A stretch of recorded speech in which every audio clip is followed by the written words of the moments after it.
தமிழ்நாடு தான் சுரண்டப்படுவதில் மொத்த இடத்துல இருக்கு. எந்த இடத்துக்காரன் விட மாட்டான், கேரளாக்காரன் விட மாட்டான், வேற எவனும் விட மாட்டான். தமிழ்நாட்டுக்காரனை மட்டும் ஒண்ணு கொலையாக்க ரெடி ஆயிட்டாங்க. அன்னைக்கு என் மக்கள் அங்க செத்து சுண்ணாம்பாகும் போது ஒரு நாய் கேட்கல. இன்னைக்கு அங்க இருந்து இலங்கைக்காரன் வந்து இங்க நாம் தமிழருக்கு ஓட்டு கேட்கறான். எதுக்கு? ஏன் என்னண்டா நீ?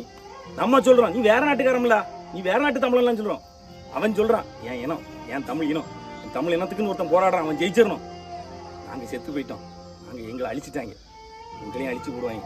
அதனாலதான் உங்களுக்காக வந்து நிற்கும் சொல்றான். பத்தியா, அவன் அடைஞ்ச கஷ்டத்தை அவன் அடைஞ்சிடக்கூடாதுன்னு நினைக்கிறான். சன் நியூஸ்ல இருக்குது, சன் நியூஸ்லயும் போட்டிருக்கான், புதிய தலைமையிலும் போட்டிருக்கான் தெளிவா. அது ஏன்னா தமிழ்நாடு அரசு கையை விரிச்சிட்டு எங்களுக்கு ஒன்றும் தெரியாதே ஒன்றிய அரசுன்னு முடிஞ்சு போச்சு. ஒருவேளை அவன் வந்து ஆரம்பிச்சுட்டான் கஷ்டம். மக்களை பத்தி யோசிக்க மாட்டாங்க. தயவு செஞ்சு முடிச்சுக்கிடுங்க, தயவு செஞ்சு முடிச்சுக்கிடுங்க, கும்பிட்டு கேட்க.